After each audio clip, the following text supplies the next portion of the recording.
On research. And that we found a lot of our clients and patients, female patients, had fibroids, like 95%. Now, what is the major cause of fibroids, and especially in black women? Why is it most prevalent in black women? Well, it's estrogen dominance. That is the root cause, you know, and this is the thing that what Dr. Hampson was saying, what we was realizing, no matter what we were doing, like consultations, women will come in being anemic, maybe having acne, suffering with obesity and that, but fibroids always kept coming up. So estrogen dominance is the root cause.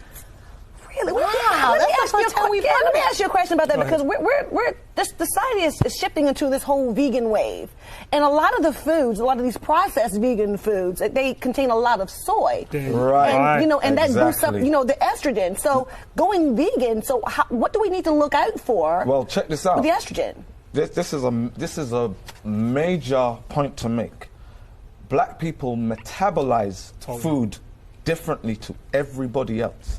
Right? So when we follow other races in how they eat, it could be detrimental to us. It is. Not right? could be, so, it is. So black people, we upregulate, which is what we call upregulation of estrogen.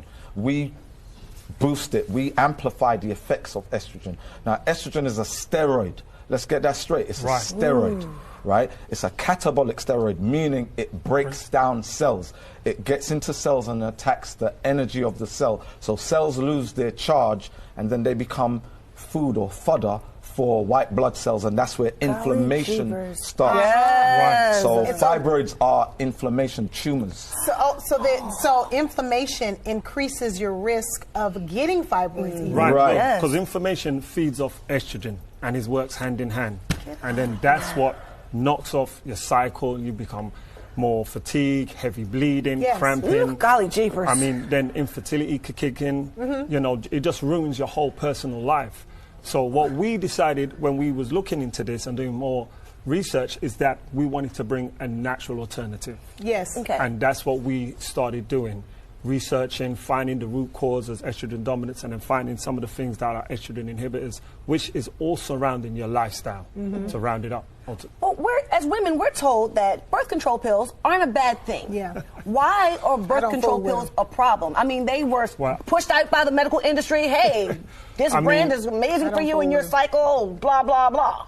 I mean, when you look at the birth control pill, and there's many different types of birth control, you know, you've got the pill, the patch, IUDs, the depot, the injection. What does it do? It tricks the body into thinking that it's pregnant.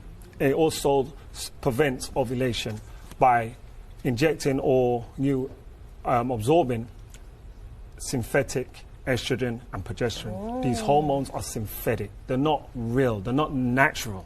And remember, we said they're steroids. Yes. So now you're dealing with synthetic steroids that are not produced naturally in the body, right? Yes. So, and it's tricking the body. Every time and the trick in the body. The worst thing about it is that these birth control is handed out like candy to children. Remember, age of 12, 13. Absolutely. It's like, I got a bit of acne. Here's birth control. I got irregular bleeding. Here's birth control. You know, they got a cut on their elbow. Here's birth control. Now I have a question. My sister was recently diagnosed with breast cancer, and she had the tumor removed. It was stage 1, but they want to put her on a pill called tamoxifen. And so it's supposed to lower your estrogen. Is this a good thing too then, since it's a medication? Right, and no, it's not. Because when you're looking at things like breast cancer, fibroids, like I just said earlier, you're looking at a dietary issue.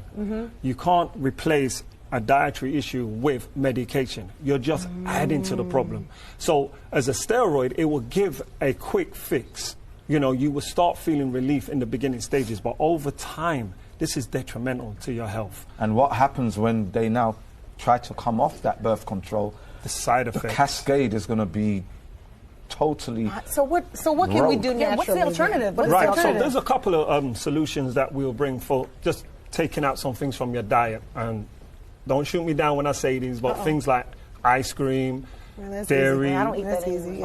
all meat. Now, we know that we've been brought, everyone, I know as black people, we love black people chicken. But you know, try to maybe find the best source of meat if you're going to do it, or cut it down, you know. Just choose one meat and then try to, you know, have it twice, 3 times a week, and then cut it down as you progress, because the ultimate goal is to become plant-based. Right. Yes. But even with saying that, and you made a good point earlier on, is the soy, the tofu. Be careful of the soy intake, yes. Now don't replace toxins with plant-based toxins.